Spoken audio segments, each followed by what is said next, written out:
News Radio KMAN weather. Beautiful day in Manhattan today. Right now 78 degrees and sunny skies with very light winds to the south around 8 miles an hour. Tonight clear skies with a low of around 48, and going into Tuesday sunny with a high near 78 again, and a 20% chance of showers after 4 p.m. are possible. On that Tuesday night, a chance of precipitation rises all the way to 70% between 7 p.m. and 4 a.m., otherwise a low around 41. Wildcat Insider up next on News Radio KMAN. KMAN Daily Weather is presented by Fox Business Systems. How much does downtime cost you and your business? Don't let another second go by. Call Fox Business Systems at 776-1452. The following is an exclusive presentation of News Radio KMAN, your home for K-State athletics. This is Wildcat Insider with the Mercury sports editor Tim Everson and KMAN sports director Mitch Fortner.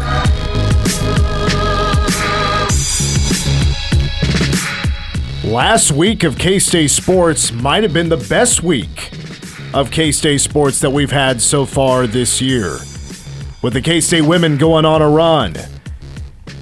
The K-State men's basketball team won a game. We got a pissed-off Travis Geffert on air, but he sounded like the most positive pissed-off person I've ever heard. But he still has a team that can win a national championship this weekend. Keep that in mind, folks. We'll talk about that a little bit later on. A K-State team has a legit shot of winning a national championship, an NCAA national championship, this weekend. Could we be getting close? Will we have a new K-State men's basketball head coach this week? Maybe early next week?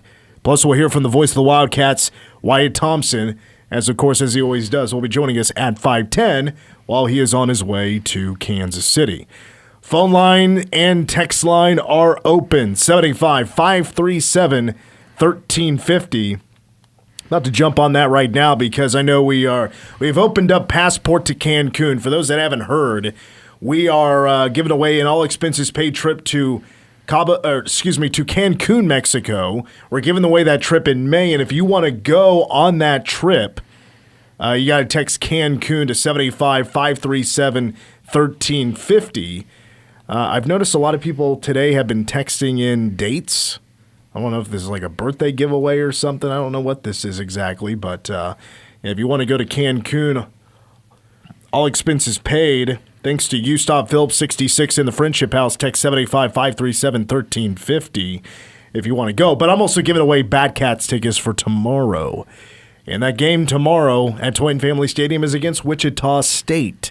6 o'clock for the first pitch. You want to go, text Batcats to 785-537-1350.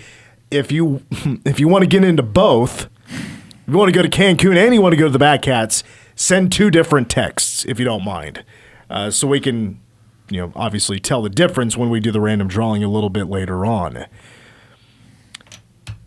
But Tim Everson, folks, he's back in studio. First of all, I really appreciate you joining us for a couple of shows last week. Of course. While you were in Kansas City, just take me through what last week was like covering the women on what many called, even Tess Heel kind of called it a fairy tale run from 12 seed to the semifinals to end up facing 1 seed TCU and competing for a long time against the top team in the Big 12.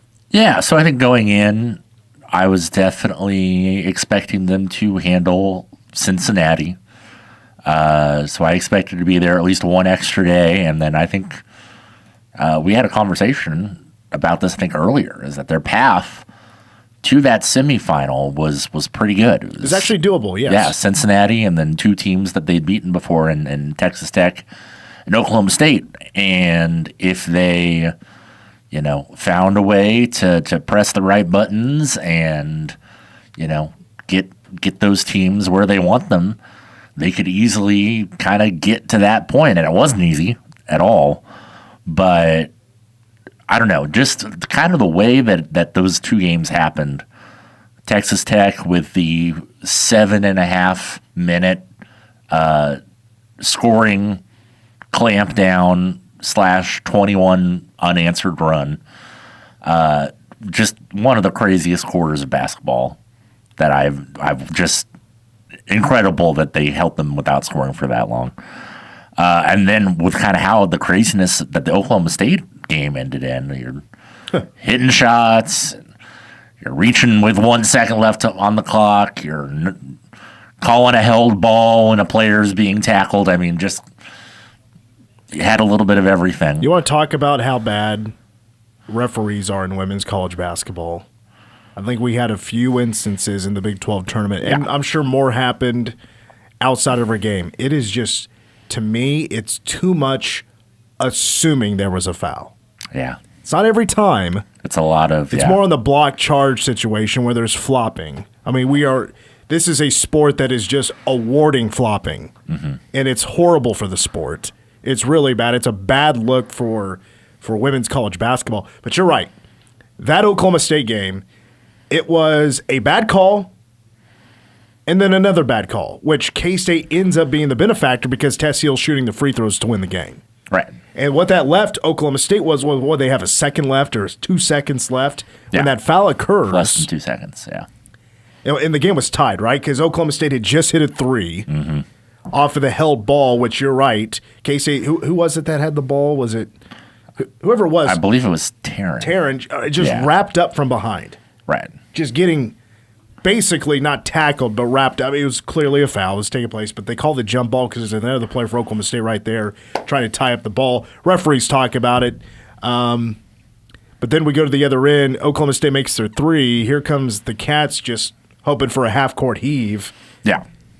And I got to say, I mean, there was a reach-in, but there was no foul. No. In my opinion, there was no foul. So a makeup call with a second and a half to go in a tie game? Is crazy. At the same time, I think that even Oklahoma State fans I would have been so pissed. Were upset, but they were also upset a lot at J.C. Hoyt for, like, that's just a situation where you don't even need to be pressuring that far down the court.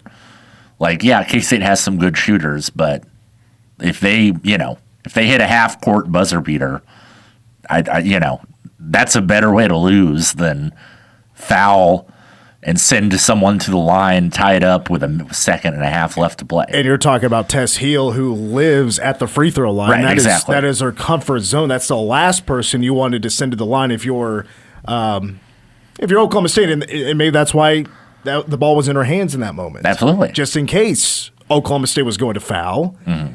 And Tess just needed to make one. She intentionally misses on the second, and she made sure to make that clear. I was going to say, did she talk to you or she talked to the media? It or was. Whatever it was. It was a TV because I think she didn't.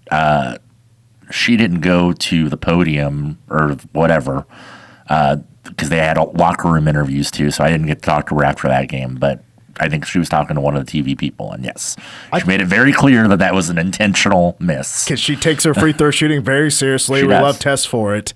Was it Micah Gray? I think it was for Oklahoma. Micah Gray, once the game went final, she got in the face of an official. Oh, no, it was Staley Hurt. It was... I don't remember who. I don't know. It was whoever fouled. Well, I think it was Hurd. And yeah, no, she had to be... Well, Hoyt, restrained. So J.C. Hoyt, is restraining her, and then Hoyt gets in the referee's face. Yes. And J.C. Hoyt was pissed. She was mad. I mean, she was basically saying what I say, like, with the fish, it's embarrassing to the game, it's embarrassing to the Big 12. And, I mean, she was wanting an explanation because apparently in postgame, we can't see this. I'm just hearing from what Brian Smoller said on the air that apparently... Look, Oklahoma State spent time at that scores table and time talking to the officials about how the end of that game was just a travesty to them and the sport.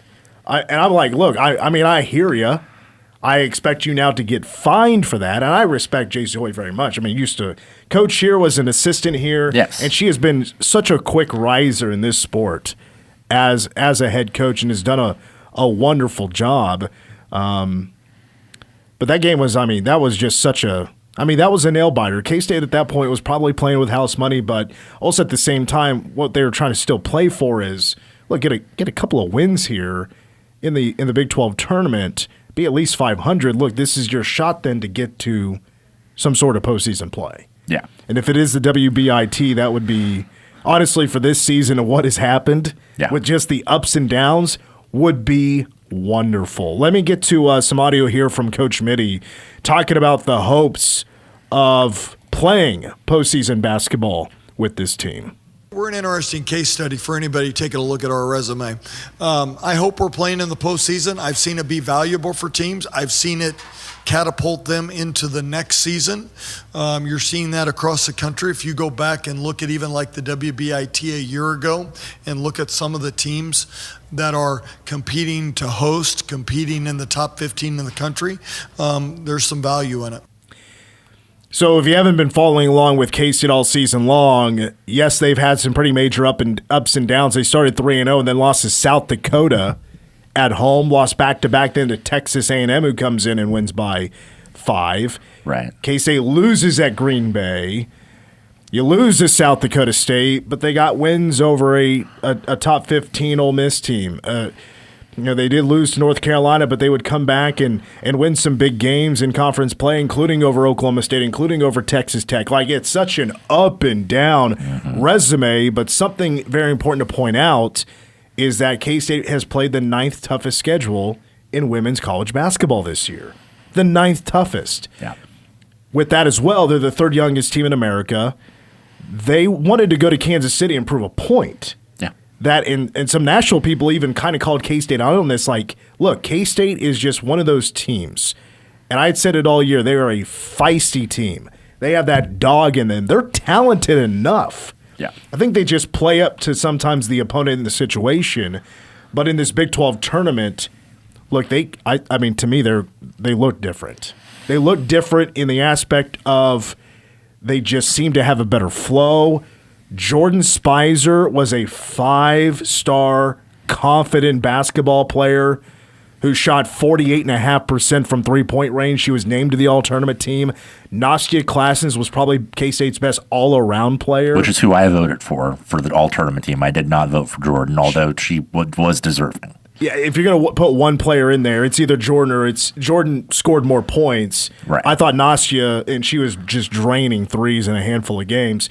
But Nastia was, I thought, K-State's best all-around player. I mean, she showed that she can be a superstar. And compete with anybody. Absolutely. Yeah. And this is K-State playing with such a lack of size, with no real good 5 to play. And so Jordan has to play a lot of those minutes. But even, with maybe some inconsistencies with Taryn and Tess didn't have her best tournament. Gina Garcia, I thought, really stepped up on both ends and made some plays happen. It's one of my favorite plays that I don't know if it's them technically running a play. It's just great improvising at the very least from Gina, and it's a great heads-up play by Nastia, and they've done this a number of times where Gina penetrates, doesn't have the angle to score. And I will give K-State credit this as well. They didn't take a whole lot of those bad shots that you've seen them take a lot this year, where they just have no hope at the hoop, but they still put it up. It's a bad shot. That wasn't as much, but Gina kind of dribbles up in a circle. She's coming back out. Nastia cuts, and it's a great bounce pass. Gina had some incredible passes in this Big 12 tournament.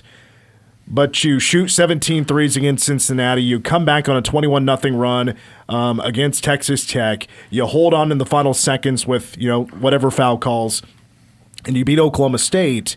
Look, this team had proved here late down the stretch here that they are worthy of postseason play. Yes. I think that's what exactly this team was wanting. But at the same time, there's probably a handful of K-State fans that watched this team for the first time.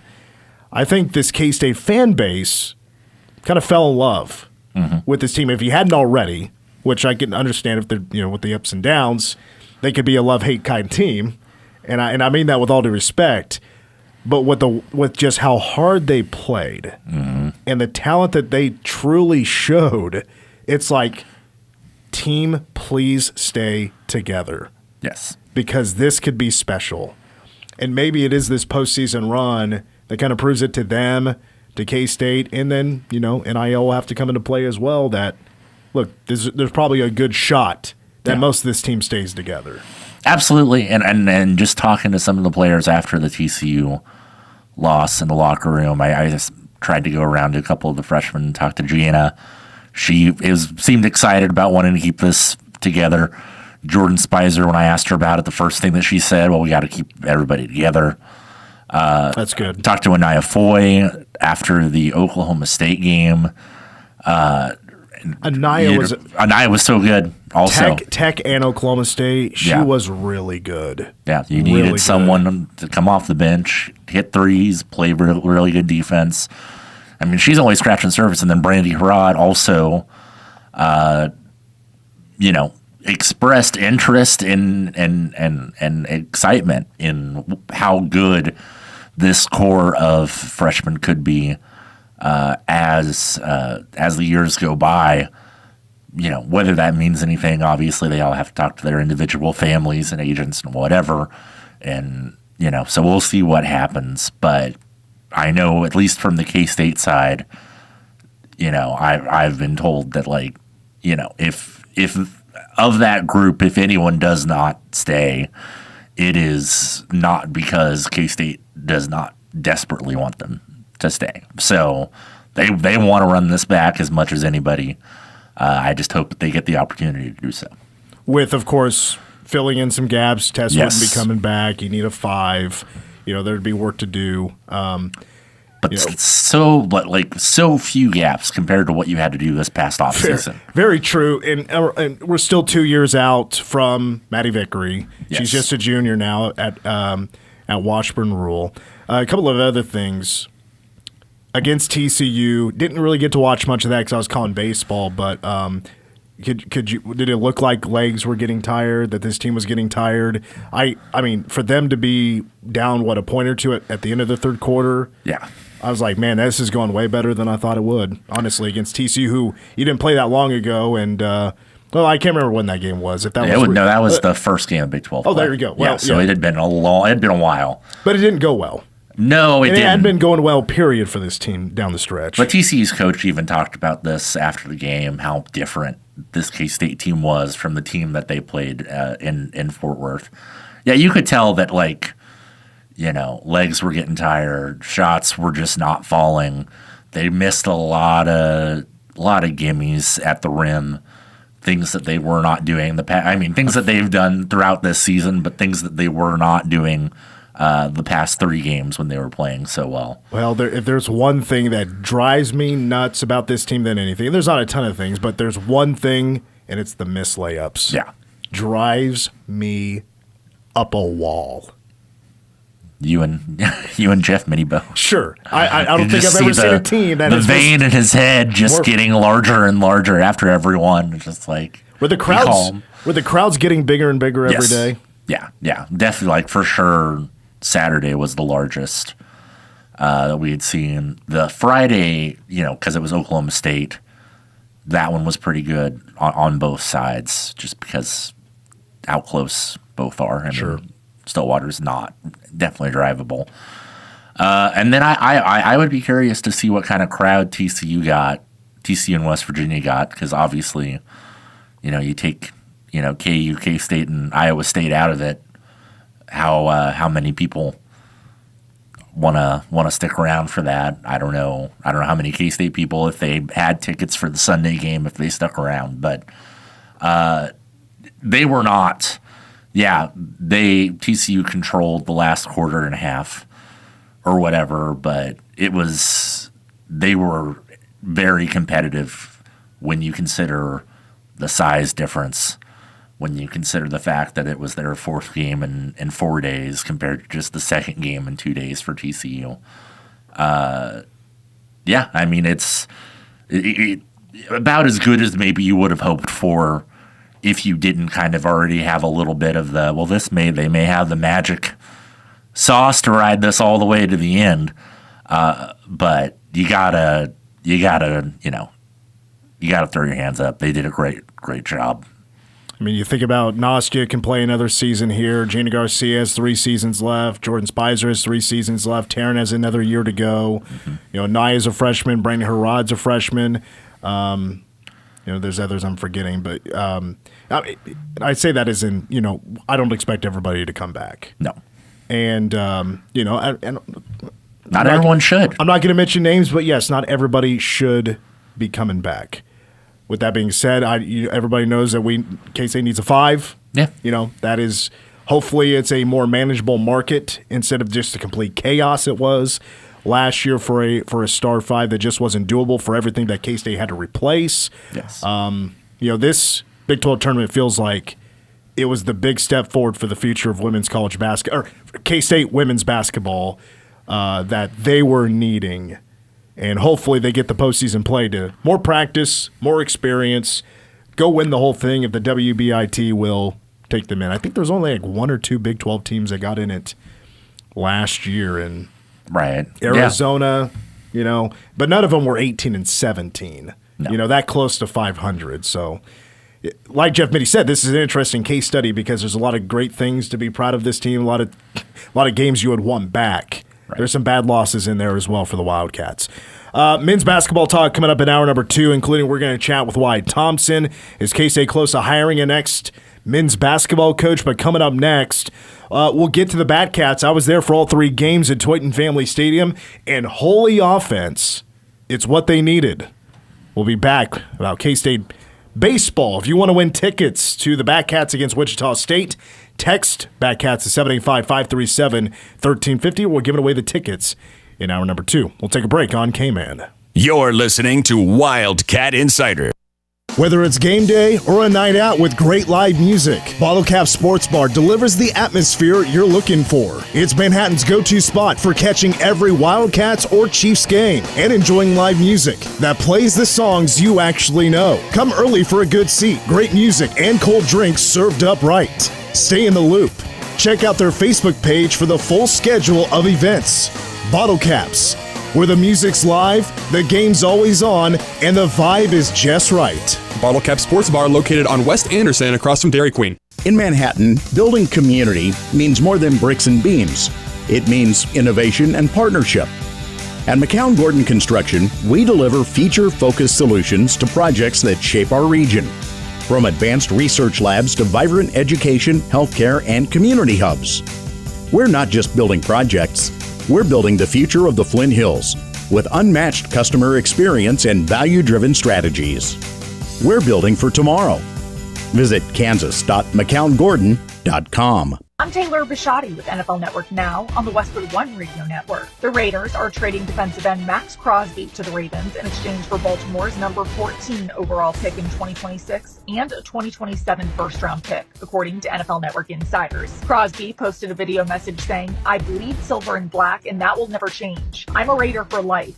But he added, "But for the time being, it's a new day. I'm going to Baltimore." Meantime, the Packers and Colts swapped a pair of defenders. Green Bay is sending defensive tackle Colby Wooden to Indy for linebacker Zaire Franklin, according to NFL Network insiders Ian Rappaport and Tom Pelissero. The Eagles and defensive tackle Jordan Davis agreed to a 3-year, $48 million extension that includes $65 million guaranteed, also according to Rappaport. And veteran pass rusher Khalil Mack is staying in Los Angeles after agreeing to a 1-year, fully guaranteed $18 million deal with the Chargers. This has been NFL Network Now on the Westwood One Radio Network. Are you a parent of a 2 to 8-year-old? Listen closely for an exciting offer, then head to abcmouse.com/radio to learn more. By now, you've probably heard of ABC Mouse. ABC Mouse is like a little one-on-one teacher. It has helped her so much. We're offering a promo at abcmouse.com/radio to try it for free for a month, then $14.99 per month until canceled. Go to abcmouse.com/radio to see this offer. That's abcmouse.com/radio. Actual ABC Mouse users compensated for their testimonials, sponsored by Age of Learning. Hearing loss makes it hard to stay connected over the phone. Now, a new caption telephone, CapTel, shows captions of everything a caller says. It's like closed captions for TV, but for phone calls. It's helping people nationwide reconnect to family and friends. Best of all, CapTel is available at no cost to people with hearing loss. Shipping and installation are free. Struggling with hearing loss? Call now to see if you qualify for a no-cost CapTel phone. Call 800-375-1175. That's 800-375-1175. Nobody had to tell your grandparents not to drive while using their typewriters. Why should it be any different for us kids and our cell phones? Distracted driving was the cause of more than 3,000 deaths in 2022. Come on, we're smarter than this. Let's put down the phones and focus on the roads. Drive safe, everybody. Don't drive distracted. A message brought to you by the National Highway Traffic Safety Administration, Project Yellow Light, and the Ad Council. For area high school scores, recaps, league standings, and coach interviews, check out Scoreboard Saturday at 8 a.m. during football and basketball season, including coverage of the Centennial League, NCKL, Big East League, Flint Hills League, and the Twin Valley League. Scoreboard Saturday on News Radio KMAN is powered by WTC Communications.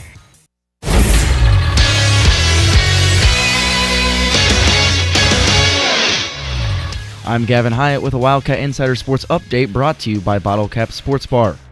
K-State men's basketball wrapped its regular season on Saturday with a loss at number 14 KU, 104-85. The 104 points were the most scored by Kansas in Sunflower Showdown history. Junior PJ Haggerty and senior Nate Johnson paced 4 Wildcats in double figures with 21 points each. K-State will be the 15th seed in the Big 12 tournament. The Wildcats will face 10-seed BYU at 6 p.m. on Tuesday night at the T-Mobile Center in Kansas City. PowerCat Game Day at 4 on News Radio KMAN. K-State women's basketball's Cinderella run at the Big 12 tournament ended in the semifinals Saturday. After wins over Cincinnati, Texas Tech, and Oklahoma State, the Wildcats fell to top seed TCU 74-62. Freshman Jordan Spicer was named to the Big 12 All-Tournament team, becoming the 6th Wildcat to be named to the All-Tournament team and first since Ioka Lee in 2024. She averaged 15.8 points and shot 48.5% from 3. K-State awaits its postseason destination with a selection show for the 2026 WBIT on Sunday at 8 p.m. Wildcat Insider up next on News Radio KMAN.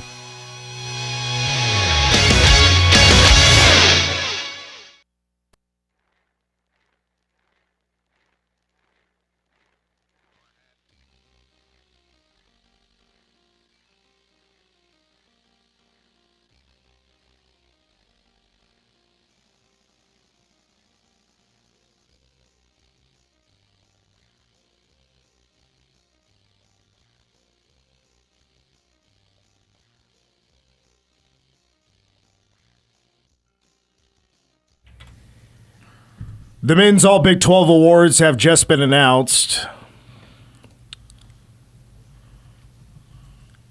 Should have known better about Nate Johnson. Boy, his defense could be so up and down. He led the Big 12 in steals, but I would have never guessed. Nate Johnson did not make any team, but PJ Haggerty did. He did not make first team, despite there being 10 players on there now. No second team, no third team. PJ Haggerty averaging 23 points per game, one of the nation's best scorers. Big 12 honorable mention. That is what can happen, folks, when you only win 3 games in Big 12 play and finish in 15th place. It's hard to get those awards. Yeah. You know? Yeah. It's hard to when almost every coach in the conference beats you. It's hard to get the respect needed from those coaches to vote for you. So, Tommy Lloyd from Arizona named Coach of the Year. Player of the Year is Jaden Bradley of Arizona. Defensive Player of the Year, Flory Badunga of KU. Freshman of the Year, A.J. DeBonsa. Yes, over Darren Peterson. Darren did it to himself. Maybe.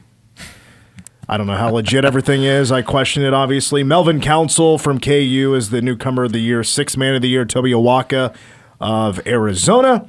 Most improved, and I think this is a great pick, is Texas Tech's Christian Anderson. That kid can shoot. Yeah. He can shoot. I think he upped his average by 10 points, and he was a double-digit scorer last year. First team All Big 12, Jaden Bradley, Braden Burries, and Kravis. I forgot to say his first name, but Arizona, all 3 players Arizona. A.J. DeBonsa from Houston, Emmanuel Sharp and Kingston Flemings. From Iowa State, Joshua Jefferson, Flory Badunga there for KU again, Christian Anderson of Tech, and J.T. Toppin of Tech, who is out for the season with an injury. Richie Saunders from BYU, who halfway through Big 12 play, also with an injury. He got second team. Taman Lipsey, Milan Momcilovic from Iowa State, Baba Miller of Cincinnati, Darren Peterson of KU, and then you got the rest, so there you have it. I'm not going to argue anything. No. Cameron Carr, former Manhattan High basketball player, made the all-newcomer team. along with Bubba Miller, Melvin Council Jr. of KU, Donovan Atwell, Texas Tech. So, yeah, so it is what it is. We got the game tomorrow, BYU. Hate to be that kind of K-State fan, but we're just looking to get this season over with, to be honest with you. I'm ready to get this new head coach in. We'll talk about it coming up in hour number 2. Bad Cats. Now, I know this was kind of, it was SIUE, nothing too exciting about the opponent. The Bad Cats coming off a 2-3 week with losses to Louisiana. You lost a game to Columbia. First of all, let me just actually say something about that real quick. To make you feel better about those losses, did you know Louisiana beat number 2 LSU? I mean, that does make me feel better. Columbia went to Morgantown and beat number 23 West Virginia for their second win of the year. That makes me feel also better. On the Friday game. Well, what's that? There you go. So, it could be worse. It could be worse. But what they needed to do is come back and hit the crap out of the baseball. They did that. K-State tweeted actually out these stats, so it made my life easy. So they scored a total of 42 runs this weekend. Had the run rule on yesterday, 20-7. 13 home runs. 8 of them on Sunday. New program record. D. Kennedy had a hat trick on home runs. Ridiculous. 11 doubles, 40 RBI. Batting average for the weekend was .414. On base was .520. Slugging was .939 for the team. 6 players hit over 400. And again, the final score is 14-5, 8-4, and 20-7. Now, if I would have given you a guess of everybody on K-State's lineup who would step up to the plate, just take a guess. Who do you think would have the best weekend? As in your batting average, getting on base, who if you had a guess, who had the best weekend? Man, the way that I would assume, considering what he did on Sunday, I would maybe pick D. Kennedy, but it feels like that's not right. So, of course, this is by opinion here. I mean, yes. there's multiple. Like, K-State had 4 or 5 guys that could be up for Big 12 Player of the Week. I'm going to go with a breakout player this weekend. And it started on Friday, going 4 for 4. He was 1 for 1 on Saturday. Look, he went the whole weekend without getting out. Wow. And in a 3-game series against anybody, it's almost impossible to do stuff like that. Ty Smolinski, which, look, if you're a pretty casual K-State baseball fan, I only care about football, men's basketball, you may be like, who's Ty Smolinski? He was on this team last year. He's back this year. He's getting more opportunities, and all of a sudden he may have just played himself into almost an everyday start. Because Ty Smolinski, who played a lot at first base this weekend, he tore it up. He was 9 for 9. 9 for 9 with 4 doubles, 3 home runs, and 9 RBI. That's pretty good. Before this weekend, he had 8 career hits. And he finished the weekend with 9. That is... Look, this is stick with the program. Let good coaches. Austin Waits is the best hitting coach in America. Let Austin Waits work with you a little bit. You're going to get better. Yeah. Look at everybody that is stuck through this program. And look how much they get better as the years go on. It happens, and it happens a lot. So that's what he does. And even, Coach Hughes brought that up in the press conference we had after the Sunday game, and it's posted on our News Radio KMAN YouTube channel. Give us a subscribe if you don't mind. And that is, look, he stuck through it. He didn't get into the mess of the transfer portal. He decided to stay here, get developed, and that's exactly what he did. Bear Madliak comes back after a bit of a slow weekend last week, and he had himself quite the weekend. D. Kennedy was a little bit quiet in games 1 and 2. He explodes in game number 3. Carlos Vasquez was playing better as the weekend went on. Plus, starting pitching was very solid. Starting pitchers of James Guyette, Tanner Duke, and Lincoln Sheffield combined for 23 strikeouts. This was an interesting stat. James Guyette, along with the bullpen, had a combined 10 strikeouts looking. So James Guyette entered the weekend with the second most strikeouts looking in the Big 12 with 3. Okay. So a lot of swings, getting guys a fan. He now has 10.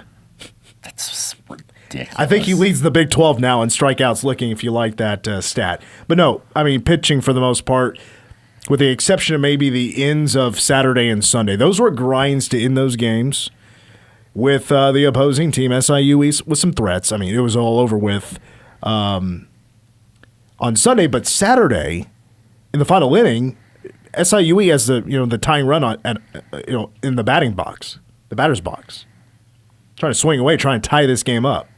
The Cats got the final out. They hold on, and Casey now 11-4 on the year. Look, just the moral of all this is that the steps they needed to take after a disappointing week, they did exactly that. The weather was very favorable. It was a great weekend of weather. The wind was blowing out. Casey was able to take advantage. In some aspects as well, SIUE took advantage with a couple of home runs. James Guyette was really good on Friday. But you're going to look at his stat line and see that he gave up 3 home runs. Look, these are home runs that are getting popped up in the air. The wind carried them, and it's an exit velocity of like 92 miles per hour. That's not home run. That's not home run numbers. No. The wind carried those. K-State, though, with their contact, it was pretty consistent with the exit velocity. That those were nukes. Like K-State got a hold of a lot of baseballs. Their 13 home runs. Those were all goners. Not many of them were like, "Ooh, this is going to be close. We'll get over the wall," except for one, and that was the A.J. Avasco grand slam on Friday that looked like it was caught at the wall. The guy in right field was just going to lay there and just, "Look, dude, do you have it? Did you get it?" He didn't look like he did. Just a delayed call and got the grand slam from A.J. Avasco. So, look, any sort of hype you lost for this team, should have got it back on Friday. And it's going to be a big week. It's a big week for K-State baseball because Big 12 play starts on Friday. Houston is 10-5. You're going down there to play those games. Wichita State's in tomorrow. South Dakota State, kind of an odd stop. They're kind of going all over right now, but they're making a stop in Manhattan on Wednesday. So we'll have 2 6 o'clock first pitches on Tuesday and Wednesday. Anything else you want to add before I start giving away some tickets? No, please do. We're giving away K-State baseball tickets to see the Cats against Wichita State tomorrow. That'll be a 6 o'clock first pitch. We'll have pregame at 5:30 here on KMAN. And, if you want to win these tickets, text BACKCATS to 785-537-1350. I want to give away these tickets in our second hour. So if you want to go see the BACKCATS in action tomorrow against Wichita State, text BACKCATS to 785-537-1350. All right, we'll take our next break. We got last week in the Big 12, plus we got a K-State team competing in a legit shot at a national championship this weekend. Coming up next, Wildcat Insider. You're listening to Wildcat Insider. Lent has arrived at Vista Drive-In has some seafood options we think you'll love. Sink your teeth into our grilled shrimp po' boy with Creole seasoning. Craving classic? The fish po' boy is golden, crispy, and straight up legendary. Or go bold with the buffalo shrimp po' boy, spicy, saucy, and totally addictive. All served with spicy garlic sauce, lettuce, and tomato. And introducing our newest item, the fish wing. Yes, you heard that right, fish wings. Wing-sized breaded pollock and fried to perfection. Don't forget other classic menu items like the grilled cheese and veggie salad. Vista Drive-In, serving up some great Lenten meals. Manhattan Broadcasting is keeping it local. Dollars spent locally today help build a better community for tomorrow. D&I Plumbing, Heating, and Air will provide honest and quality service when you need it most. From a leaky faucet to replacing your water heater. Trust the experts at D&I Plumbing, Heating, and Air. Your York and other makes and models local dealer. Call 537-7138 today. Turn your memories into a masterpiece at Candlewood Frame Shop. Whether it's framing your favorite pictures floating around in the digital cloud or creating a shadow box with cherished things or memorable events. Candlewood Frame Shop. Let them turn your stories into a masterpiece. For a once-in-a-lifetime experience, engagement ring shopping simply can't be duplicated on a computer screen. At Fifely Jewelers, you'll be pleasantly surprised by our pricing compared to buying online, and we offer financing. Plus, you'll have peace of mind by shopping locally with Fifely Jewelers. Manhattan Broadcasting is keeping it local. Find more great local businesses plus special deals and offers when you keep it local on our website. Midstate Mechanical, an independent American Standard heating and air conditioning dealer, can get your furnace winter ready with their complete HVAC system check and service. Midstate Mechanical will give you the peace of mind that your furnace is operating safely, efficiently, and properly to give you the warmth your family deserves. Not sure your system will make it through the winter? Midstate Mechanical can help. They use the most reliable brand, American Standard. Midstate Mechanical, your American Standard heating and air conditioning dealer, providing quality service for over 30 years. What's up, everybody? Nick Costos here, helping you beat the books with Westwood One Sports. New York about a 2-point road favorite at LA tonight in pro basketball, and that's the LA team in blue. New York lost to the LA team in purple on Sunday and blew out Denver on Friday night. New York is so inconsistent from night to night. I think you get a big bounce back effort. Give me New York tonight laying the 2 at Los Angeles. Bet smarter and beat the books. Download the BetMGM app today. I'm Boomer Esiason. My mom died from cancer. She was only 37 years old. She didn't have life insurance, and that was devastating for my family. That's why having life insurance is so important to me. Ethos makes it fast and easy. Get a quote in seconds, apply in minutes, and get same-day coverage. You can get up to $3 million in coverage with no medical exam. Get your free quote at ethos.com/play. That's ethos.com/play. Paid spokesperson. Time spent on application may vary. Online health questions required. Hiya, Queen of All Knowledge here, reminding you, creeps out there on the internet hack, scam, and trick savvy cyber users every day, but we can fight back. It's as easy as IC3. If you're a victim of online crime, don't give up. Visit IC3, the FBI's Internet Crime Complaint Center. Your tips help the FBI track down cyber criminals around the world. Report your crime to www.ic3.gov today. The Wildcats. 3 wide open again, and it's perfect again. Hit the courts. To the rim, layup good. Right here. Yeah. How about these Cats? Be here every game as the Wildcats pounce the hardwood all season long. 3 seconds, 2, 1, buzzer, ball game. K-State wins it. On your home for Kansas State Wildcat basketball, the K-State Sports Network from Learfield. News Radio KMAN. News Radio KMAN weather. Sunny skies and a beautiful 81 degrees currently in Manhattan, with those winds gusting as high as 20 miles an hour to the southwest. Tonight, clear skies and a low of around 48. On Tuesday, sunny with a high near 78, with a 20% chance of showers after 4 p.m. On Tuesday night, 41 degrees, a low around 41 degrees, and mostly cloudy skies, with those winds gusting as high as 20 miles an hour to the west.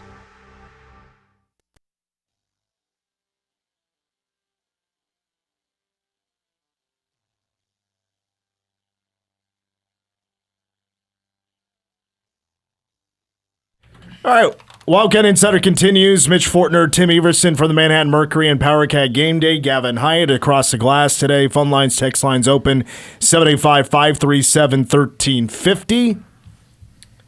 Got a very, very, very, very busy week of sports once again here on K-Man. Of course, K-State hoops with the men playing tomorrow, 6 o'clock against BYU. PowerCat Game Day will be at 4.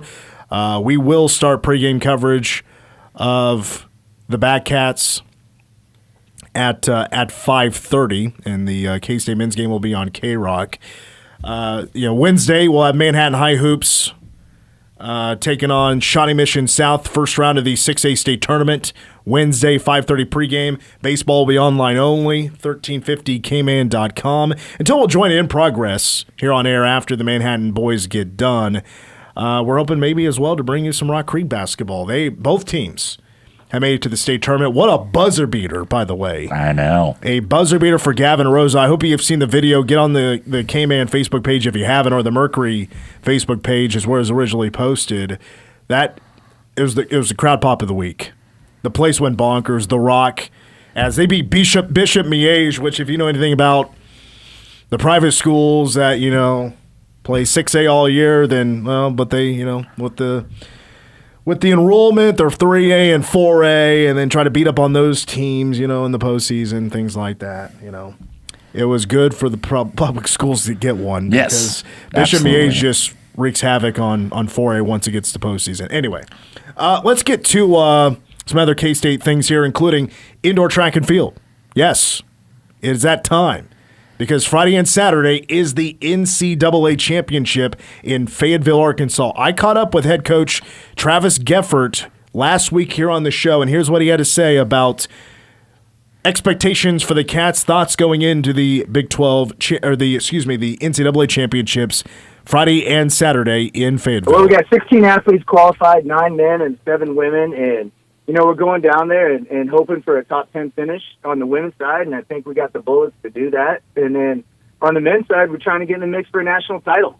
I think it's going to be a race to 40 points, and we got 4 events that we think we could score 10 points each in. And so that's where we're going into it. And Oregon's got a great team. Arkansas's got a great team. I think we're actually ranked 5th in the country right now, but we got a shot at that thing. And so what I'm asking for is any K-Stater that's out there, if we can flood Fayetteville, Arkansas with some purple and get to that track meet and cheer these athletes on, that would just be awesome because we're going to be in the mix.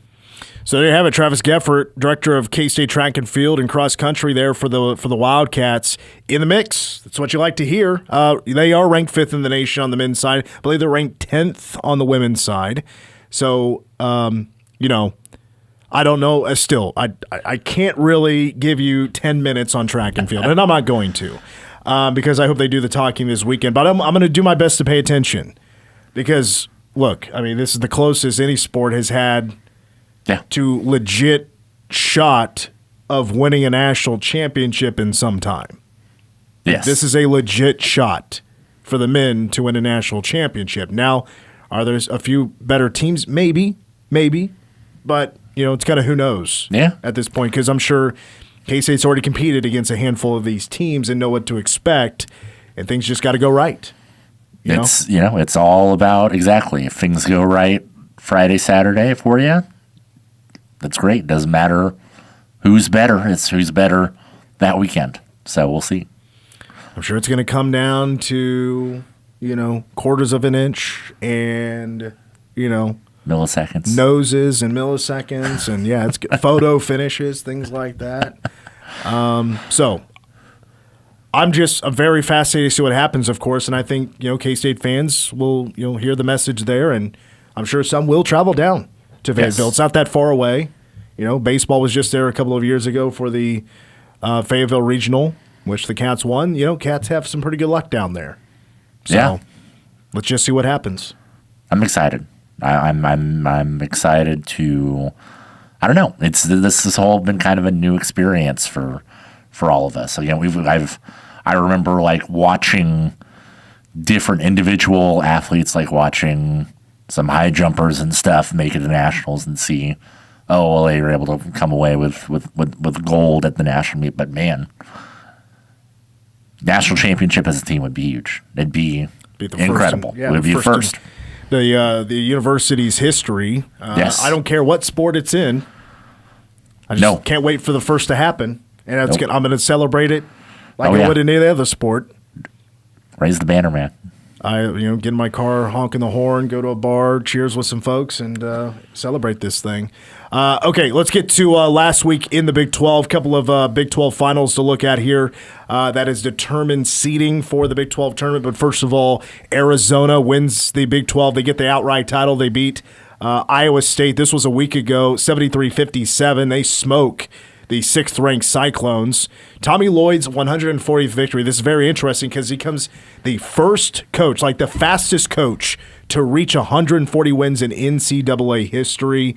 Number 10, Texas Tech. They lost to TCU 73-65. So Jamie Dixon, does he have one of the hottest teams in the Big 12 right now? Some are saying yes. Now, I'm not still a believer that this means NCAA tournament run or Big 12 tournament run. But they are playing their best basketball since they've joined the Big 12 as TCU. KU losing at Arizona State. That was another upset, 70-60. Bill Self gets ejected. Darren Peterson didn't have himself a great game, and the Sun Devils led by 20 points at halftime in this one. That was an exciting game. I enjoyed it myself, yeah. The guy hitting the fog machine on Bill Self's way out of that's right, out of the arena is good stuff. One more upset. Earlier this wasn't an upset. Now it is because of injuries, but both teams have injuries. But BYU did get the win over number 10 Texas Tech at home, 82-76.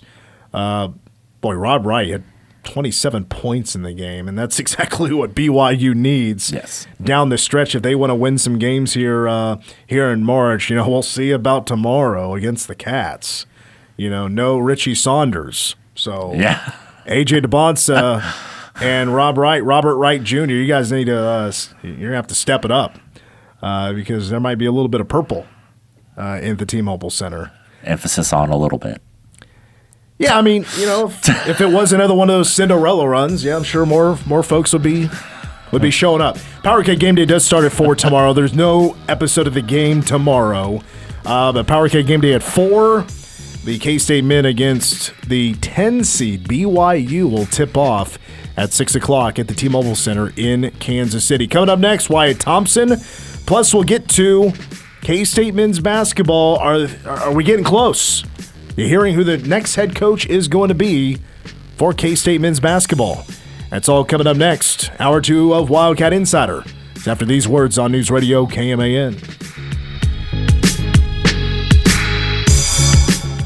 Every body is different. Some get injured and others wear down. At Orthopedic and Sports Medicine Center, your unique condition is at the center of what we do. Locally owned, OSMC is all-inclusive, featuring state-of-the-art equipment and treatment from diagnosis through surgery, physical therapy, and a return to activity to get you back to an active and pain-free life. Orthopedic and Sports Medicine Center, the same doctors trusted by Kansas State University. The greatest comebacks begin here. More information at kansasortho.com. Presented by Chick-fil-A and Community First National Bank. America 250. Happy birthday, America. Where freedom is written, protected, and lived every day. From the earliest days of our nation, the power of a voice has shaped the future. The First Amendment guaranteed something revolutionary: freedom of speech. The right to speak openly, to share ideas, to question authority, to stand for what you believe. Not every voice is the same. Not every message is easy. But in America, freedom to express yourself is a cornerstone of democracy. For more than 2 centuries, citizens have used their voices to spark change, inspire progress, and defend liberty. From town halls to airways, from classrooms to communities, speech has driven the American story forward. America 250, where every voice matters, and freedom is spoken every day. Brought to you by Chick-fil-A, Community First National Bank, Faith Furniture, Rothwell Landscape, Manhattan CVB, and Manhattan Broadcasting. At IHOP, age has its advantages. Introducing seniority gets priority. And yes, that means food. Monday through Friday from 1 to 5 p.m., buy 1 entree and 2 drinks, and boom, get a second entree on the house. Pancakes, omelets, comfort food classics, because you didn't come this far for a salad. Seniority gets priority at IHOP. Restrictions apply. Get all the details at IHOP in Manhattan or Junction City. From lending options to treasury management services, KS State Bank provides innovative solutions to help your business succeed. KS State Bank, member FDIC, equal housing lender, KMAN.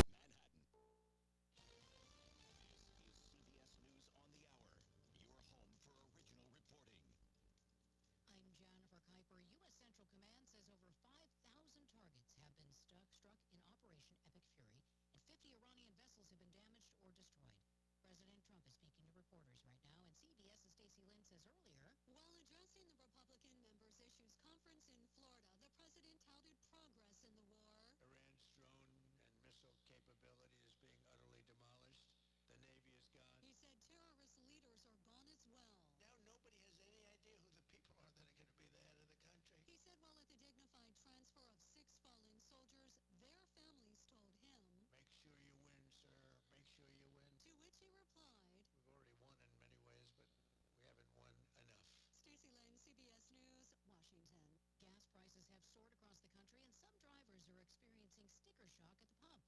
WTOP's Luke Lukert. It's gone up at least 40 cents since the last time I bought gas. Yes. That was like the other day. A month ago, the average price here in Northern Virginia was about $2.95 according to AAA. Now, $3.40. Everything's crazy. We can't just get up and say everything's the same, because it's not. Still, drivers have to hit the road. Some making long drives soon with spring break coming up. Down south to Florida. Those definitely going to hurt the pockets. Luke Lukert for CBS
News Radio KMAN weather. 81 degrees currently in Manhattan and sunny skies with 15-mile-an-hour winds to the southwest. Tonight, a low of around 48 and clear skies. A high near 78 and sunny skies on Tuesday with a 20% chance of showers after 4 p.m. likely. And then on Tuesday night, those winds gusting as high as 20 miles an hour to the northeast. Otherwise, a low of around 41 and mostly cloudy skies. K-Man Daily Weather is presented by Fox Business Systems. How much does downtime cost you and your business? Don't let another second go by. Call Fox Business Systems at 776-1452.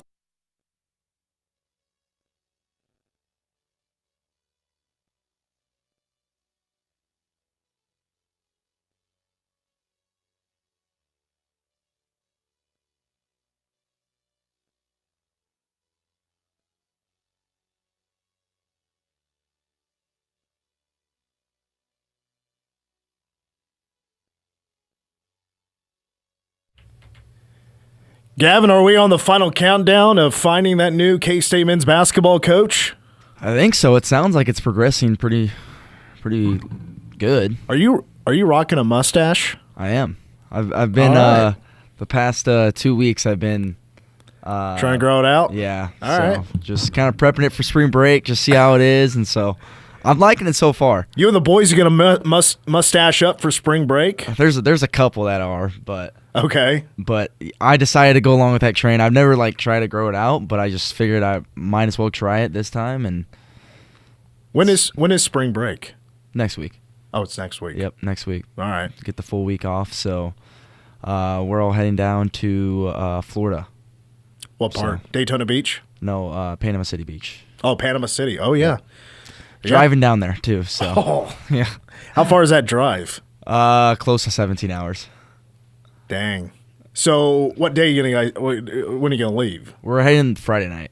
Okay. And we're gonna drive overnight through the night. Yeah. Yep, that's smart. That's what I would do. We're getting a rental car, and that's gonna get expensive. Well, we were thinking about a couple people are flying, but I was like, their flights were $1,000, and so yeah.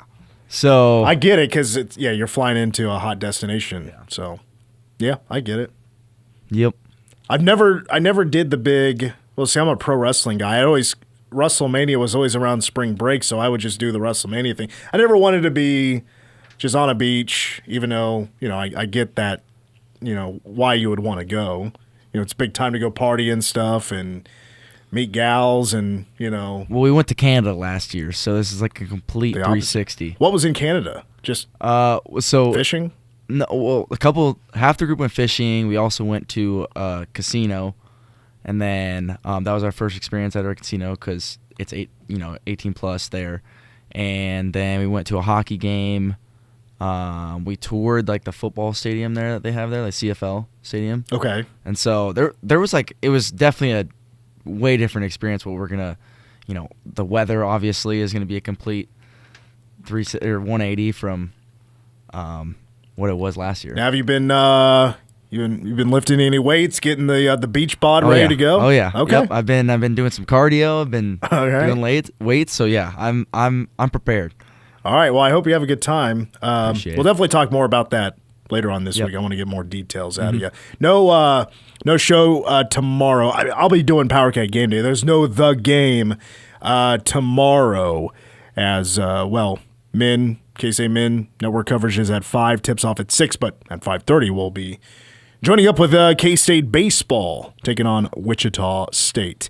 One thing I want to pass along here real quick is from K-State football. Former K-State defensive lineman, former Manhattan High state champion wrestler, Manhattan High football player Damian Leo will now go from player to coach. He'll be a defensive grad assistant, so Damian Leo going to be sticking around for another year or two. I'm sure going to get his master's. And then, we'll definitely see if he wants to make coaching his career or not. I think this is a great idea. Great guy to have around. I mean, you want to talk about the rise of where he was maybe when he entered the program to where he became, the starter at nose guard and became, a stud from being on that game-winning play in the Big 12 championship game to the safety against KU to being a hell of a football player for K-State. I love this move for Damian Ilalio. I mean, ever since high school, he's been around just phenomenal coaches, people to learn from. From football to wrestling to now, at K-State. What a great move for Damian Ilalio, a 2025 All Big 12 honoree, 65 career tackles, 8.5 TFLs, 3 sacks, forced fumble, and a fumble recovery in 2025. Congratulations to Damian Ilalio. Standing by, let's get to the voice of the K-State Wildcats, Wyatt Thompson, now joining us as he always does here on Mondays here on Wildcat Insider. And Wyatt, a lot of K-State sports here to talk about. Let's first lead off with, I know you're a big baseball guy, so let's talk some Badcats. A very good weekend, a sweep of SIUE. The offense explodes. Wyatt, it was a week that K-State baseball was needing after a 2-win week last week. It really was. And we had Pete Hughes on the radio show last Thursday night, and I was pretty excited in talking to him. I could just see in his face and just in his voice that, he really likes this group. And I think you're right. He's got a good club.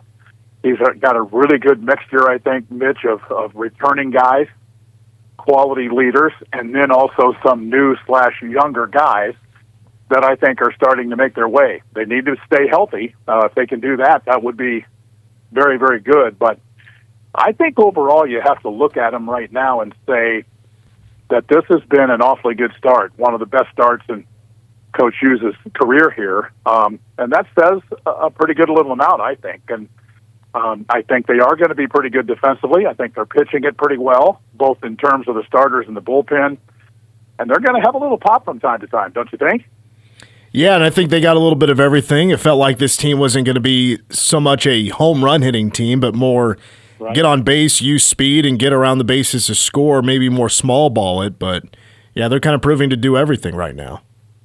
Yeah, and you want to see those guys that were really pretty solid last year continue to get better, whether it's D. Kennedy, A.J. Abasco, whoever it might be. And I think we're hopeful that we'll see that. I mean, I think we have seen a flicker of it here early. Let's see what it looks like, a week or so from now, or maybe even 3 weeks from now, and maybe reevaluate that. But I think you have to like what you've seen so far. Now, did you get to watch any of the K-State women in what people are calling a fairy tale Cinderella type of run in Kansas City that really, I mean, we had never really seen that ever in the women's tournament? I did get to see a lot of it, but I also listened to a lot of it. It was really, really fun. And I think, one thing to win that first day, but then you just kind of keep grinding there. And I'll tell you the truth, they really had a shot against TCU too. Had they made another 3 or maybe a couple of those layups that they missed, they could have really, really, really put some pressure on the Frogs. And I think everybody is exactly what you said, really thrilled with a young team and how they finished up at least through the regular season and then into, the Big 12 tournament. I think we all feel like they're going to have some postseason play coming up here in the WBIT, and that will be really cool. And hopefully that helps, moving into next year too. Then, we can always talk about retention and that kind of stuff, but potentially they've got a lot of quality back, and man, you got to be excited about that. But what a run, right? There's so many storylines to those games, man. It's just crazy good. Yeah, storylines from a crazy comeback to hitting 17 three-pointers to referees making some really bad calls at the end of the Oklahoma State game. So you're right, we did have a little bit of everything there. Well, and the officiating, I've heard so many people say that women's officiating is so bad. I don't watch enough of it to really have a formed opinion, really, or a good quality opinion. But in watching a little bit of that, I was perplexed by some of the things that I saw. But, man, the three-point shooting, Spicer was, oh, my gosh, just what's past having a heater? What's past that? Is there one past that? It's an inferno. I like your thinking. Let's run with that. That's really good. That was a spectacular showing there with and like ice water in the veins. I mean, hardly even changed, facial expressions at all. And then the comeback with Tech, I don't know. I mean, I've seen, 20-something to nothing runs before, but I don't know that I've seen it in a scenario like that against that kind of an opponent on that stage. That was unbelievable. So excited for him to get that one, and that led into the next day and the next day and so on and so forth. Yeah, somebody reminded me on Twitter that both the men and women had a 21-0 run last week, because the men, they had one against West Virginia. They win that game by 2 points. That was despite having a big lead against the Mountaineers. Plus, of course, on Saturday, wrapping up the regular season with that 19-point loss to KU. Just any thoughts on the men wrapping up their regular season with going 1-1? They finished with 3 wins in Big 12 play this year. Yeah, and it was, let's not sugarcoat this at all. It was a really, really rough season. I had nowhere in the hemisphere of 3-15 on my scorecard in terms of it even being a possibility. But, some things happen sometimes, and it's been frustrating. And the game in Lawrence was too. They kind of fought for a little while. I do think KU kind of wore them out, but I also felt like, much like the game here, once KU got that thing, above 15 points or so, I didn't think they responded very well there and had the kind of, hard-playing attitude. I mean, I'm talking about everybody now. I mean, there were a couple of guys I thought were really giving good effort. I loved Kamari and how hard he played as an example, and Taj. But, I would probably be a little bit critical of some of the other guys. I thought, as an example, PJ loafed a couple of times on the defensive end, frankly, and I don't mind saying it. I mean, you got to be better than that. Is there any cats you expect to be all-tournament team guys this year? If it is PJ, Nate, maybe. Is there any guys you expect to see get those postseason honors? Well, I think PJ will get something, but I think when you go 3-15, it's probably going to be down the way a little bit. I could see him being, like a third-team or honorable mention guy, and maybe that's too harsh for a 23.5-point-a-game guy, but I think he's going to get docked a little bit for K-State winning only 3 conference games. That's what I would say. And then, for the others, I'm not sure who you would have voted for Coach of the Year, Player of the Year, that kind of thing, but I would love to have seen the inside vote totals on that. And also the difference between the first and second teams. This was a year where, there were so many quality freshmen and quality players and high level, I mean, in all of major college basketball, right?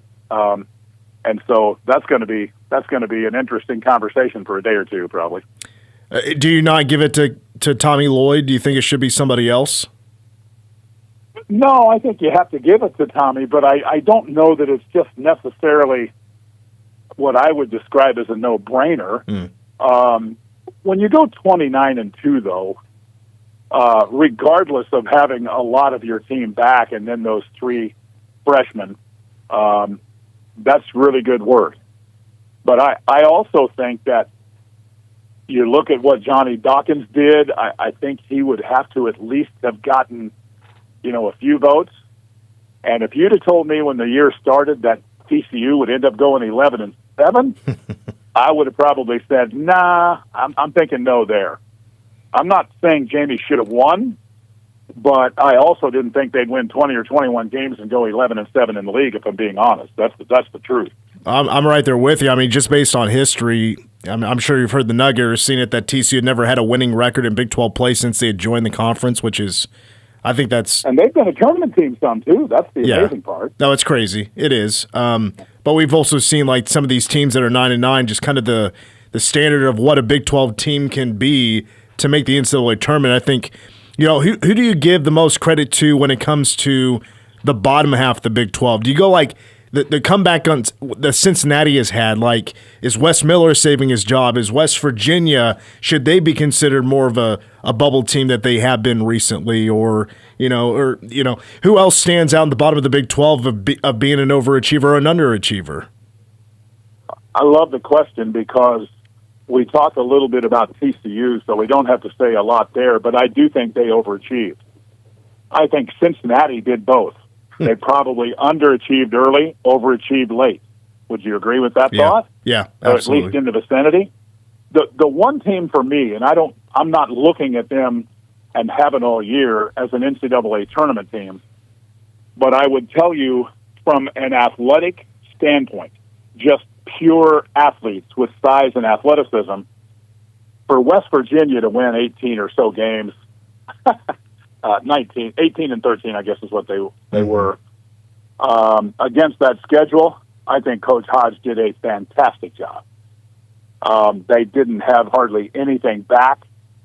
I don't think the expectations for them, even in their own home, their house, so to speak, was anything in the vicinity of 18. If you'd have said 18 and 13 of them the 1st of November, I would bet you money that all of their fans would have lined up and said, sign me up, baby, sign me up. Is there anticipation around the office here of a hire being made soon of a new men's basketball coach? Well, I think it may be. I mean, there's a lot of speculation out there, and I understand that. But I do think they're down to towards the end of this. I don't know if it would necessarily happen at the end of this week. I'm not going to say that it won't. But I don't think we're very far away. Could we be days or maybe a week or week and a half away? Absolutely. I think from the K-State perspective, you want it to be done quickly, don't you? I mean, just because, now you're seeing all kinds of guys, losing jobs and other guys jumping. Iowa State just lost a terrific assistant going to San Diego as an example. So there's a lot out there, and I think the sooner you can do it, if you get the guy you want, you got to get that guy. Or if there's a couple, 2 or 3 options, which in this case I think there could be, then I think, if it happens, Thursday, Friday, Monday, Tuesday next week, into next week, that's probably good.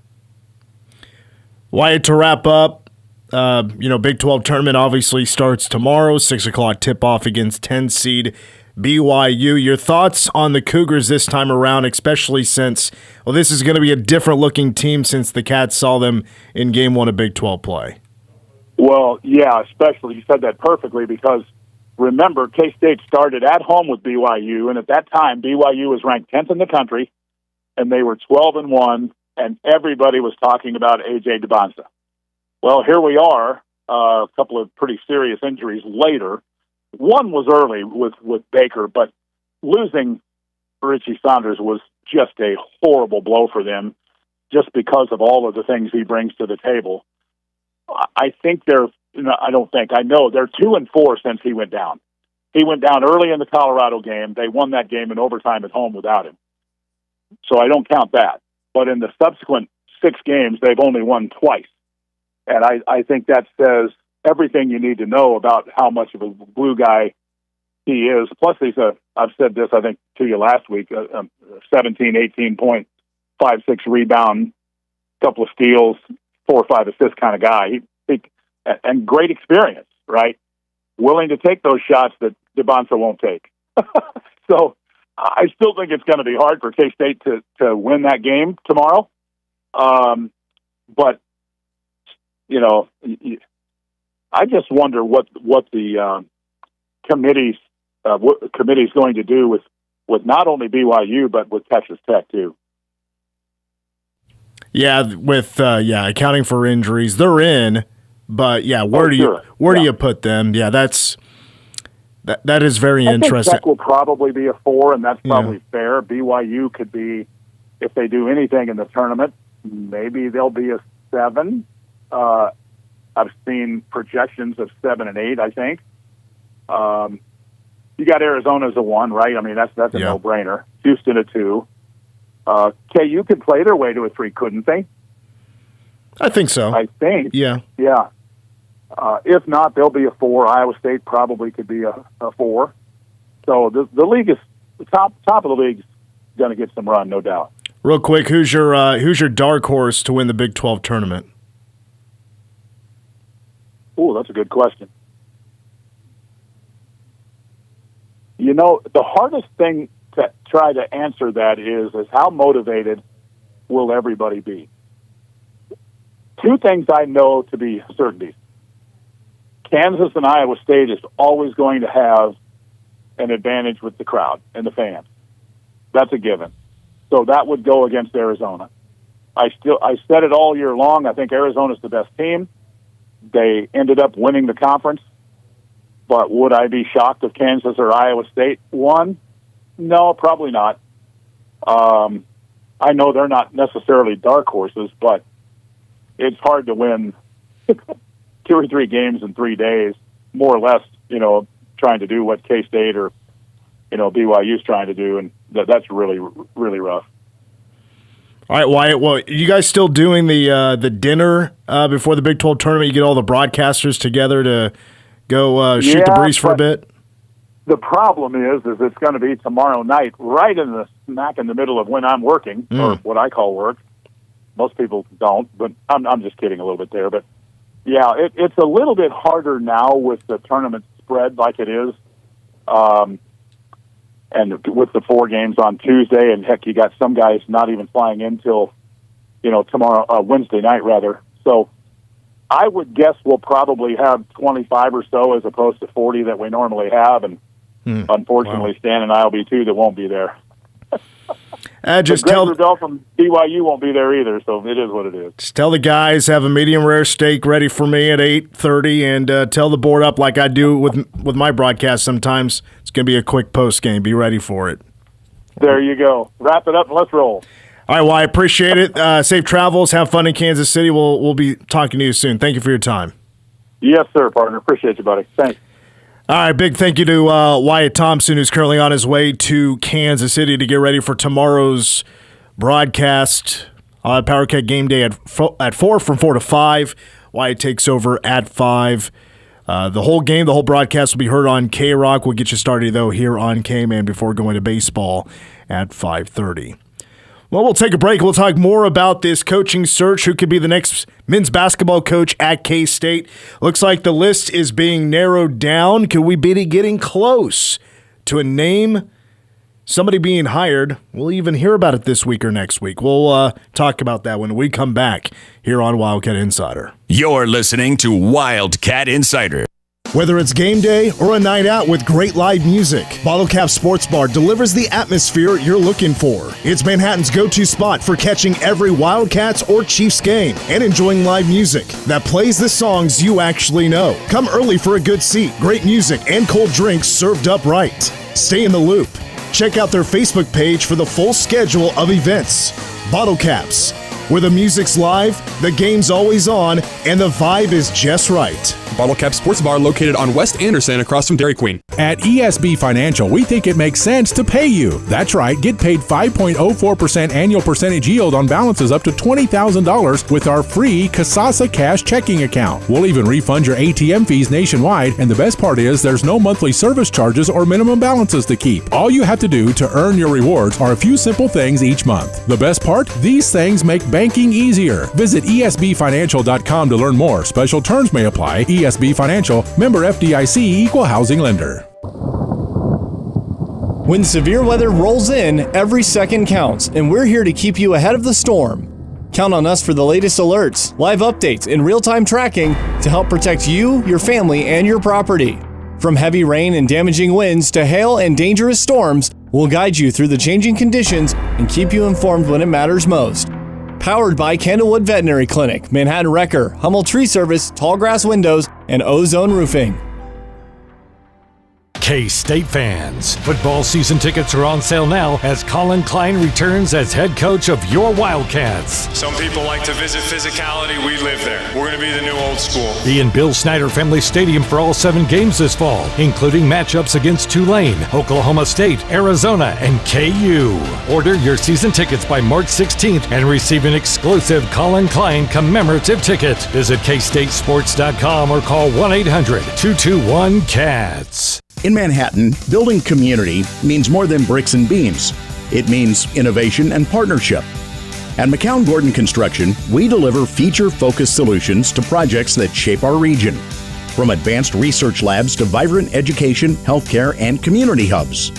We're not just building projects, we're building the future of the Flint Hills with unmatched customer experience and value-driven strategies. We're building for tomorrow. Visit kansas.mccown-gordon.com. Come on home to West Loop and Manhattan's West Side. New Century Bank. Faith gives us life. Rockin' K's. Rockin' by the Bill. Mr. K's Cafe and Bar celebrating 15 years of serving fresh and inspired food. Visit some old friends, discover some new. Come home to West Loop and Manhattan's West Side. Melissa from Michigan. I work an extra part-time job serving lunch at my child's school, but I still can't afford to put food on our table. Daniel from California. Choosing whether to pay the rent or pay to fix the car to get to work doesn't leave us with much at all. Now we can't even pay for meals. Hunger is a story we can end. End it at feedingamerica.org. Brought to you by Feeding America and the Ad Council. He's been a broadcast journalist, political operative, and lobbyist. He's a columnist and author. Now, he's a radio talk show host.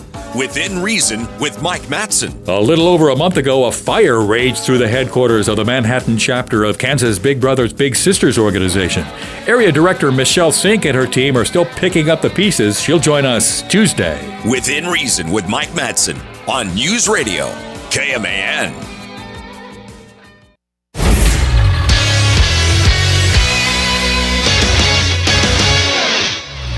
I'm Gavin Hyatt with a Wildcat Insider Sports Update brought to you by Bottle Cap Sports Bar. K-State men's basketball wrapped its regular season on Saturday with a loss at number 14 KU 104-85. The 104 points were the most scored by Kansas in Sunflower Showdown history. Junior PJ Haggerty and senior Nate Johnson paced 4 Wildcats in double figures with 21 points each. They'll be the 15 seed in the Big 12 tournaments, and they'll face 10 seed BYU at 6 p.m. on Tuesday night at the T-Mobile Center in Kansas City. PowerCat Game Day at 4 on News Radio KMAN. K-State women's basketball's Cinderella run at the Big 12 tournament ended in the semifinals Saturday. After wins over Cincinnati, Texas Tech, and Oklahoma State, the Wildcats fell to top seed TCU 74-62. Freshman Jordan Spicer was named to the Big 12 All-Tournament team, becoming the 6th Wildcat to be named to the All-Tournament team, and first since Ayoka Lee in 2024. She averaged 15.8 points and shot 48.5% from 3. K-State awaits its postseason destination with a selection show for the 2026 WBIT on Sunday at 8 p.m. K-State baseball had a needed offensive explosion in a 3-game week sweep of SIUE 14-5, 8-4, and 20-7. They'll be back at Toyin Family Stadium Tuesday night to host Wichita State at 6.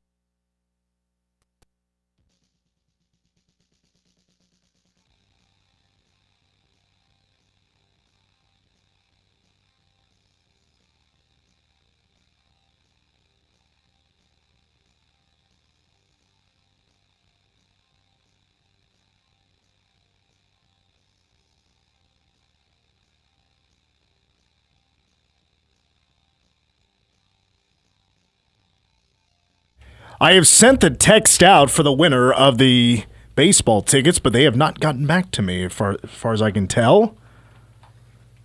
Let me go double check just to make sure I didn't lose it anywhere. Anyway, giving away tickets to see the Batcats in action. Did get a text in from the 816. Who will have more fans at tomorrow's game, K-State or BYU? BYU travels pretty well. It seems like this is a fan base that has some cash. And, look, they're still an NCAA tournament team despite being a 10 seed. A.J. DeBonsa still on this team. Best freshman they've ever had. So I would assume BYU is going to travel pretty well to this. I don't know. I'm not expecting a lot of K-State fans. I will say also, and I don't really know how this carries over, but I would assume there are a good amount of Mormon folks in that area. I would assume that at least a handful of them are probably BYU fans, I would assume. But considering that the big Mormon temple is only a little ways away in Independence, it's not super far away. I didn't even know that was there. Yep. All right. Jackson County. That's Independence? That is, yeah. Jackson County? Yeah. Just learned something today. So, yes, my guess would be BYU fans. By the way, I'm sorry, Robin, I lost your text there in the fold there, but do have my winner of the K-State baseball tickets, Robin. Congratulations, you've won the 2 tickets for tomorrow's game against Wichita State. First pitch at 6, while pregame starting at 5:30 here on News Radio KMAN. All right, let's get to this coaching search. Pete Nakos from On3, the first to report that this thing is really starting to wind down. K-State could potentially have a name announced by this week. It could be early next week. Look, I mean, plenty of reports out there that K-State is looking to wrap this thing up here pretty soon, and I totally understand that with the coaching carousel about to really take off. K-State wants to get their guy before other teams start to come in. But the list of names is certainly narrowed down for sure, but it's the same guys, the same names that we've been talking about now for weeks. Just based on what we know and what others have been reporting, seems like Jared Calhoun from Utah State is, I think maybe the best word to use here is front runner. Yes. For the job. Let's throw in Casey Alexander from Belmont. He's up there. Josh Schertz, it seems like he's out. He is a St. Louis coach, considered the crown jewel of this coaching search. Look, I've to this point, even before this, I have been more of a Jared Calhoun guy than I have been a Josh Schertz guy, despite him being the number one guy on the list for mid-major coaches stepping up and being a power conference coach. If not like favoring one or over the other, I felt that they were very similar in kind of what they've accomplished. I don't know as much about like their individual coaching prowess per se, but they feel about the same as far as what they've done. Other names that are still on, it's been reported on K-State's list. Alan Huss has been on this list for a while. He is the coach in waiting at Creighton, but some are thinking maybe K-State could get him away from Creighton. But I'm like, well, then when the job comes open, does he jump ship and and then just go to Creighton? And while you're waiting for Greg McDermott to call it a career, let's see, Chris Mack, Charleston. That's a name that's been brought up a bunch. Ben Jacobson, I've seen that on some lists from Northern Iowa. I'm personally not a fan. I like the guy. I just don't think he should be K-State's next coach. Yeah. Once you get past, for me, I'd be happy with a number of these guys for sure, but with Josh Schertz out of the equation, I think for me, once you get past Casey Alexander and Jared Calhoun, I start to lose interest. I'm not as pumped up about it. Yeah. Let's put it that way. Yeah. It's, like we said this whenever we, came on and gave kind of the initial who were some guys that we're looking at. It's just not a, very exciting list of candidates. It just is that just how the market kind of ended up. Now, that doesn't mean that, Jared Calhoun, Casey Alexander could not be successful at K-State, especially with the resources that K-State is willing to offer, with, the fan investment that K-State has, especially when men's basketball is rolling. It can be a top half plus job in the Big 12. Absolutely. But it's not, there's not someone who you're like, oh yeah, 100%, that guy is a K-State fit and will succeed, and be, good at K-State for the next decade. There's just not someone that screams that, but they, anyone could be that. Yeah, whoever has head coaching experience that has won in multiple levels and comes here and continues to win, that's a good fit. It's a good fit. To me, that's a good fit. A good guy, that's a good coach, knows what he's doing.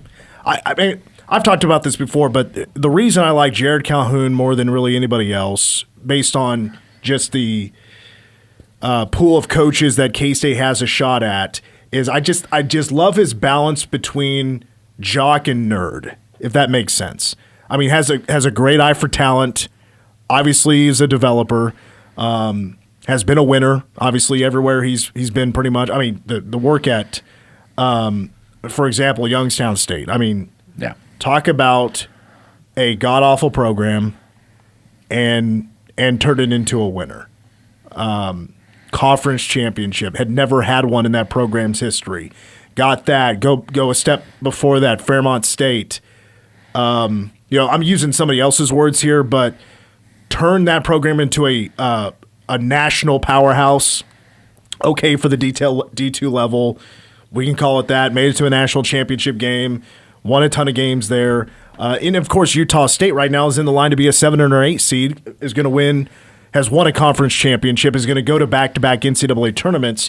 But on the nerd side of this guy just seems to be, he's really into analytics, made a coaching, basically a philosophy change like 6 or 7 years ago to just kind of embrace the new of college basketball, and has taken off and it just completely, not completely, but has just greatly changed the approach to being a college basketball coach, made a big shift, and continued to be a winner. So the nerd side of it, and obviously knows the kind of guys that he needs for his program to go win some basketball games. I mean, just to be a winner and to find the right guys, and especially in an offensive-minded just approach to college basketball and just basketball as a whole. Everybody wants to be Steph Curry and shoot threes. Well, you got to have great efficiency. Don't turn over the basketball. Have 5 guys that can pass the basketball. Well, guess what? Every year, his teams are some of the best in the country in doing those exact things. It also gets K-State kind of back to a place of comfort for them in terms of coaching trees. Obviously, Calhoun coached under Bob Huggins over a long stretch of time, both as a student coach at Cincinnati and then for like 7-8 seasons at West Virginia. Yeah, this is a guy that was an NCAA tournament Big East coach in his mid to late 20s. Yeah, so he's been successful for two decades. And starting with Bob Huggins before they got to the Big 12. And so, I mean, you have, obviously he's going to be different than Huggins, the same way that Frank Martin was different, the same way that Brad Underwood was different. But they all kind of, you can't be a coach for Bob Huggins if you don't have a certain level of toughness to you, or if you're not able to bring out a certain level of toughness in your team. And that is, I mean, more than anything, is kind of what K-State fans want. They want to, sure, you'd love to score a bunch, but you want to see effort, you want to see toughness, you want to see, kind of that belief. Part of what has, made K-State fans fall in love with the women's team so much over the past week was exactly that. They showed those things, and it had kind of been, felt like it had been forever. Because men's side, that hasn't happened. So I don't know. It'll be tough because, again, it's a shallow pool. There are going to be more jobs that open. Cincinnati is obviously something that we got to look at. We all need to be big West Miller fans. He's a big Midwest guy. He's a Cincinnati guy. Mm-hmm. Did Wes Miller do enough to save his job? Bobby Hurley just lost his job at Arizona State. He's out. Yeah. The other front runner, Casey Alexander. Jesus, Casey Alexander from Belmont, another winner, of course. He is only one of 4 current head coaches in college basketball that has won 10 consecutive 21 seasons. Belmont is another very solid offensive program. It's been just nothing but successful offense after offense after offensive seasons. And before that, Lipscomb had 3, 21 seasons in an NCAA tournament with, Casey Alexander. I'm just a bigger Calhoun fan, like most are, than Casey Alexander. The likelihood of hiring one of these guys, I think, is good. At least I hope it's good. If K-State's looking to wind this thing down now, yeah, and if these are the guys that are in the running for the job, okay, so what leverage do they have? Trying to get out of K-State is one thing. Like, this could be a very, like right now, a very high negotiation time to figure out, all right, we want you. Now, what do you need from us? You know, type of thing. Because, you know, there's a lot of moving pieces, obviously, now in sports with, obviously, recruiting. And with recruiting, you know, NIL is a huge part of that. So, you know, we got to make each other happy in this day and age. In multiple areas coming down to money. So I would assume right now this could be, you know, a pretty big time for that kind of stuff to be taking place. And, you know, but it just comes down to, you know, who wants the job, where do they want to go? And, you know, Josh Schertz, if he feels like K-State just isn't the spot for him, you know, it's on the table right now. St. Louis is trying to sign him to a big contract extension. And I'm sure, you know, Utah State would probably be trying to do the same with Jared Calhoun. Absolutely. I mean, it is, especially for those two, they're in kind of a higher bracket of conferences in the mid-major above where Belmont is at, so that, you know, they're going to want to be competitive. Look, you're going to have to kind of show, you know, you got burned forking over a bunch of money over the last couple of years for rosters that didn't work out, but you, unfortunately, that's not something that you can stop doing, because that's how you are competitive. You got to find a way to get the resources that guys will want to come here, and you just got to find a way to do it. That's the problem. And another thing that is looming over all of this, we still don't know how things are going to end up with the Jerome Tang situation. For sure, and we don't really know anything. No, nothing has been filed. And this whole set, we don't know anything behind the scenes. I mean, this is, you know, the search committee for K-State, obviously, you know, so there's no conflict of interest here. They want to protect this coaching search. They don't want anything to tamper with it or contaminate this coaching search, and I totally get that. You know, this is really just based on national reports from what we are hearing, of course, and so on. But yeah, you know, right now, I mean, kind of the way it looks like is $18.6 million is kind of tied up right now. Yeah. Until something is resolved, and yeah, that's another story that it's just kind of a, you know, how far does Jerome Tang want to take this? Other than an attorney that I've talked to that feels like Jerome Tang is going to want to do this for pride and principle, not for money. You know, how far does Tang want to push this thing? Because we all talked about it a couple of weeks ago when this all happened, 3 weeks ago, that, look, it's got to make sense, right? Where both parties just want to get this thing settled and get this done and everybody's moving on. Well, if you have somebody on one side that's really wanting to prove a point with pride and money's not the biggest thing here, okay, well, he just hired an attorney that, you know, is going to try to get paid. Yeah. You know, and we'll try to push this thing, you know, as far as they want to and try to beat K-State in this game of fire with cause. Yeah, exactly. So, I mean, it's just you got to balance. I mean, Gene Taylor has a lot to balance right now. You got to balance all of that. You got to balance, you know, this coaching search, you know, still finding ways to support. You know, you have a women's team that is most likely going to be continuing into the postseason. You have an indoor track team that is about to head to the national meet and could, you know, make some noise there. You know, golf is going on for both genders. Tennis is still, you know, so there's a lot happening right now, which is partially why I think that K-State wants to get this done as soon as they can, so that way they can get someone in place and get them rolling on the next year, get them settled in Manhattan before that transfer portal opens.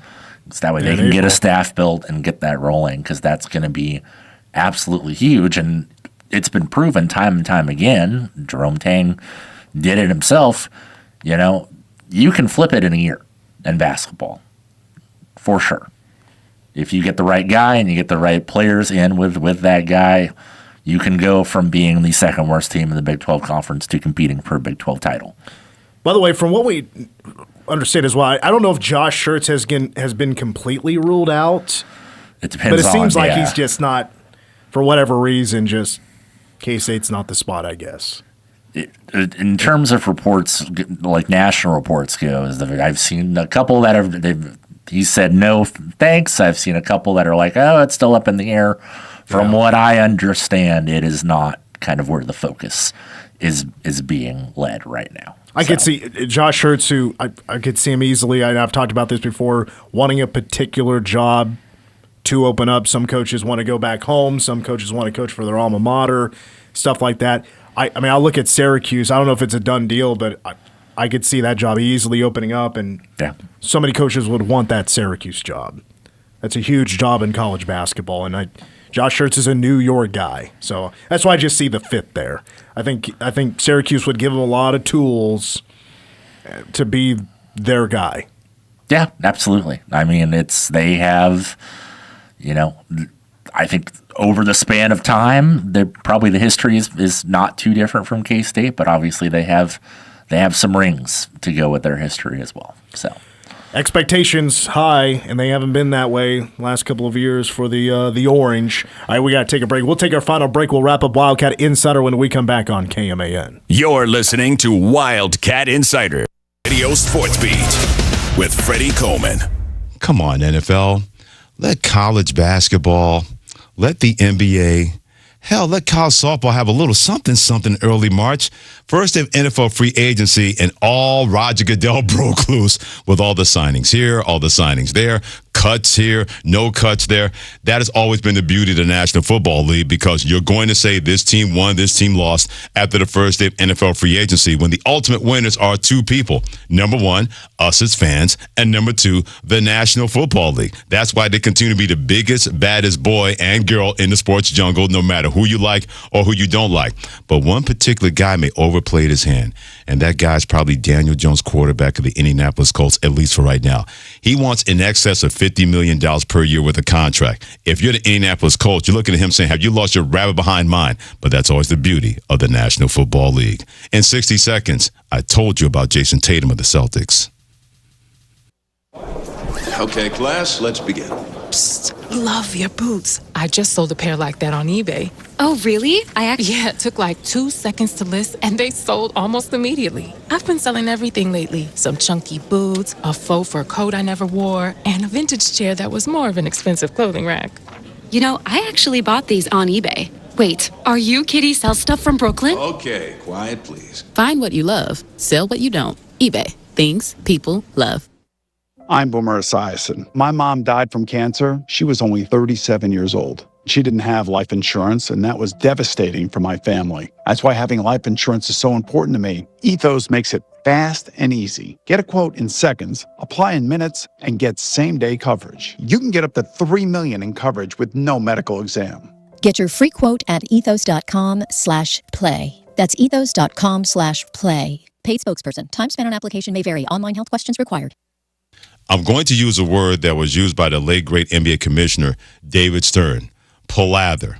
As a lot of that involving Jason Tatum of the Boston Celtics, and he shouldn't come back. He should take his time. He should know better. Well, 2 games in, it apparently is apparent that the Boston Celtics, their medical team, and Jason Tatum knew better. I can't stress it enough, man. I'm just happy to be out here playing on the team with the guys, competing. Now, yeah, no one should have expected a superstar from the jump, but he looked pretty darn good for a guy that tore his Achilles not even 10 months ago in that playoff game against the New York Knicks. I don't know if it makes them the favorite in the Eastern Conference. It may make them the favorites in the NBA. He's going to continue to get better and make a better team even better that has already won a championship when it comes to the Boston Celtics. Remember, you've been warned. For the ESPN Radio Sports Beat, I'm Freddie Coleman of ESPN Radio's Freddie and Harry.